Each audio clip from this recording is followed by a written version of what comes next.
Až v tom prípade vás pustia a môžete ísť do svojho pokusu. Teraz už máme všetko pripravené, dámy a páni. Domáci tým je pripravený na štarte, tak domáci fanúšikovia, toto sú vaši. Ideme na to.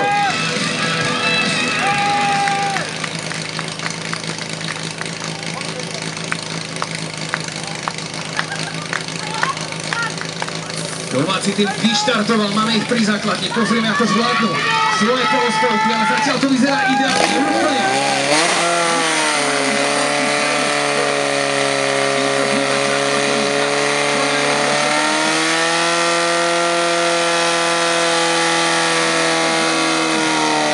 Na pravej strane sme predsa len prestrek mali, výsledný čas bude 15:47. To je čas, ktorý budeme zapisovať a rýchlejšie. To bolo na pravej strane 15:04. Toto bol domáci tým.